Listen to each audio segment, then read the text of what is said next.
Anime show and reaction. And today we're gonna be checking out top 10 Levi moments in Attack on Titans. You feel me? And we all know Levi like to get down. So, you know, what y'all really think the number one moment is gonna be? And before we go ahead and get this video started, I need you guys to go ahead and give me the HBO special. And if you don't know what the HBO special is, somebody in the back said, help a brother out. You feel me? So go ahead and hit that like, subscribe to the channel, and leave a comment below. Even if you don't like the content, it might go a long way, and somebody else might like it and see it as well. But thank you guys for checking out this video. Let's get into this video, man. Yes, sir. All right, man. So as you can see, we in here. Hold up, let me put that. I'm gonna move right here, cause you know I like being on this side. It make me feel better. I feel better when I'm over here.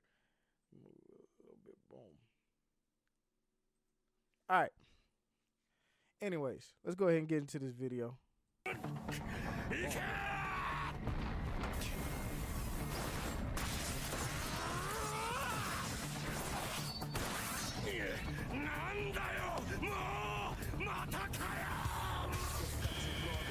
Who needs a lesson in Titan slaying when you can see the Beyblade of the Attack on Titan universe in action? Yes, I'm speaking of none other than Levi Ackerman, the shortest man in Paradise who has a strange fetish of slicing things up while looking cool. With Season 4 coming to a close, it's time to see 10 of the best Levi Ackerman moments in Attack on Titan. But before I continue, I'd like to mention that I've teamed up with Prime Video UK to talk about some of the best anime series that are currently included on the Prime Video platform to kickstart your journey with this magical medium. You can catch it on Prime Video UK's YouTube channel or click on the link at the end of this video. Uh-oh, Levi Entrance.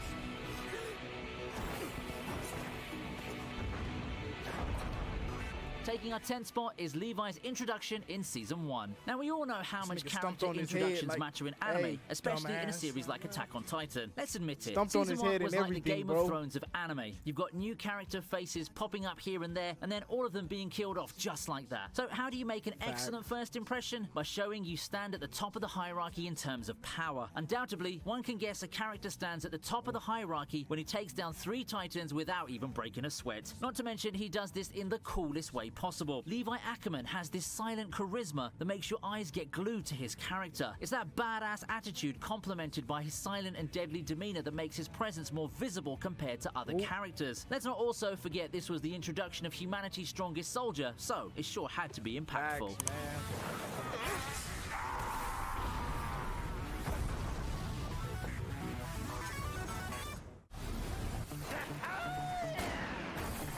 Yeah, Levi fight Kenny, bro. Coming up next is Levi's final fight with Kenny. Now, I've mentioned this before, and I'm repeating it again. Levi was the main character in Season 3. Yep, ignore all that character development of Irwin and Historia, because this season shined the spotlight on Levi's past and his greatest rival. We all know how cool those student-mentor fights are, but the best way to make it more interesting is to add guns, and then to add Levi. Kenny the Ripper versus humanity's strongest soldier. What are the odds? Kenny may have the upper hand, mainly due to his skill with guns, but Levi decides to be tactful here. Using the explosion as a distraction, he directly slashes his mentor from his sword, and the Ripper has to go running back to the caves with a ripped shirt. Not Kenny's best day, but then again, that man never had any good days.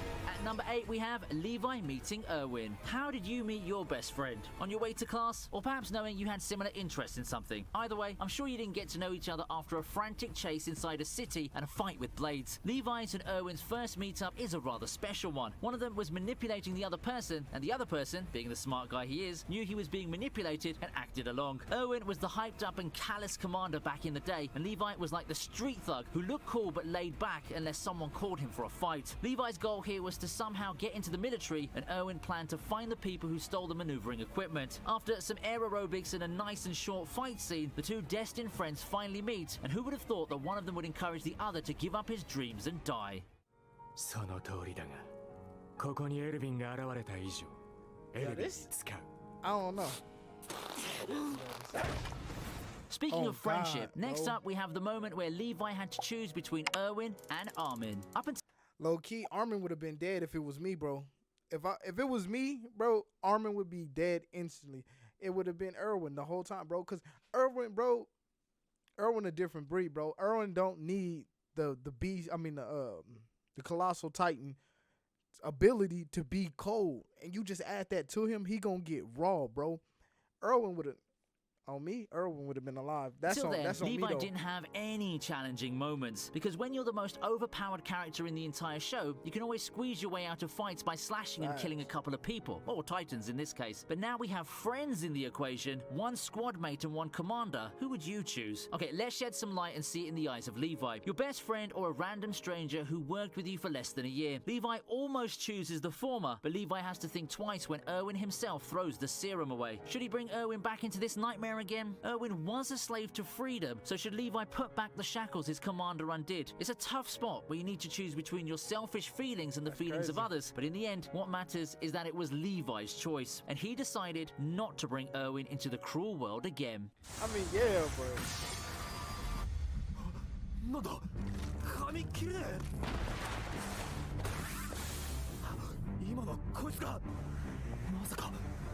Next up, we have another one of Levi's entrances, and that's his entrance in Season 4. Honestly, this man really knows how to make entrances. If Eren didn't make such a grand entrance in Liberio, Levi would be dominating all of the badass Attack on Titan entrances lists. And can we take a moment to appreciate how he appears when things have turned upside down? While the other members are busy fighting, Levi's chilling somewhere, waiting for his turn in the spotlight, and then when things turn sour, that's when he thinks, okay, it's time to remind these people why I'm humanity's strongest soldier. Porco was an airhead who always abided by the being a Titan means being strong rule, and who's the best person to shatter his perspective? Levi. Zeke learned his lesson in Season 3, and Porco learned his lesson in Season 4. When an Ackerman's around, always check your surroundings, because you never know from where they're gonna hit you.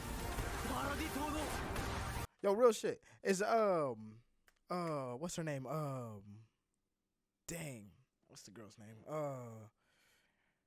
Mikasa. Is Mikasa a Armin? I mean, an airman? Is that why she able to do that? Like, real talk. Like, is that why she's able to move and manipulate? Like, because she, if we being honest, she's the second best soldier behind Levi. So, and, you know, like, that's why I'm like, she the best? Is she an Armin and just don't know it? Is it in the bloodline? Oh, yeah. Smashed on her ass, bro. Female Titan caught all of them hands. Number 5 is Levi's fight with the female Titan. One massive female going around stomping soldiers and throwing them to the air. That's the female Titan arc summed up in just one sentence. After seeing people slaying Titans for one whole arc and then knowing our main character's a Titan himself, that can make the concept of man versus Titan very boring. But don't fret, Marley has got some tricks under their sleeve. Or is it Isayama being a genius again? Either way, this new Titan is more agile, dangerous, and slashes Eren's head with the gymnastics better than a professional athlete. Once again, who's there to save the day? Levi. If Levi's good at two things, it's slashing things and rescuing kidnapped people. Levi teaches the female Titan what it's like to mess with an Ackerman and cuts her so hard that it brings her to tears. Okay, I know Annie didn't actually cry because of Levi, but it sure must have given her some trauma.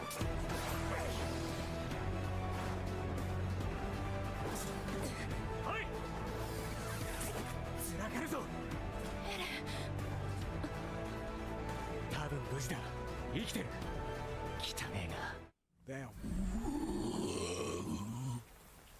Levi's rage moment.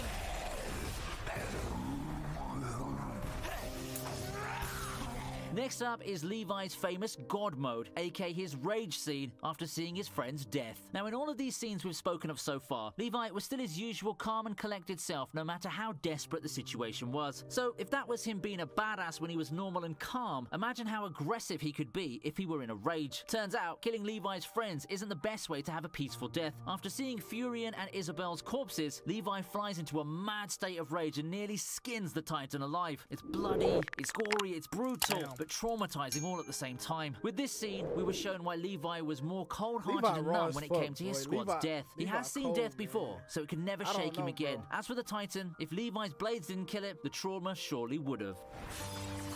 Slicing, bro. On his head. Back on his bumper again with this shit, boy.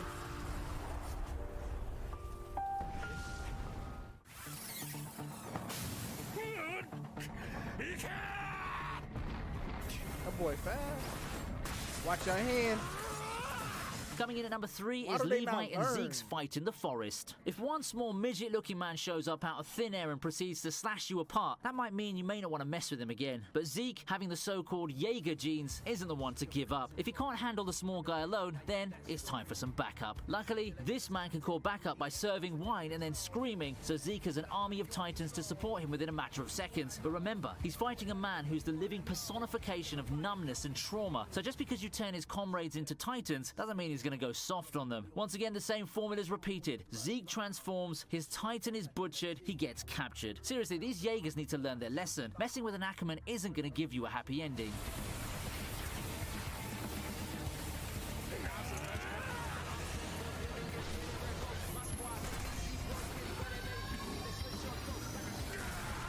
Oh, hit him with the rod. Oh yes, bro. Taking our second spot is Levi's first fight with Kenny. Their second round might have ended with ripped skin, but just like Levi, his mentor also knows how to make a grand entrance and kick things to the next level. It's no surprise, he's an Ackerman after all. With his squad to back him up, Kenny corners Levi on the rooftops and then proceeds to chase him across the rooftops. Watch, come outside, hit him right now. Levi, but we've got to see one of the best choreographed scenes in recent anime because of this chase. I know Mappa is good, but they can't be Wit Studio in terms of fight choreography. It's like a living person with a camera moved along with Levi and decided to record his escape in the best possible angles. The fight starts when Levi jumps off a rooftop and ends with him in a bar, and you've got juicy action to fill the entire short trip. Hats off to the animators for pulling off this scene perfectly, and hats off to Levi for escaping so many shooters with only just a scratch on his head. Boy, cold with that shit, man.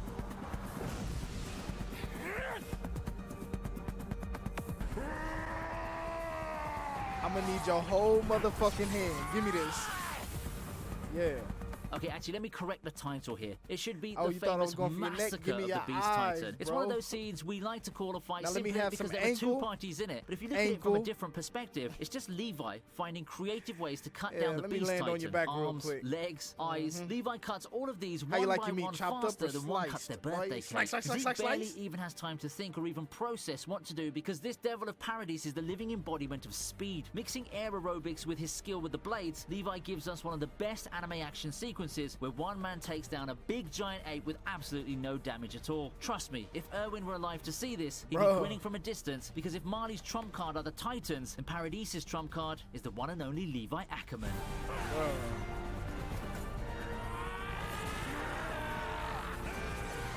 Sliced him up, man. Jesus Christ.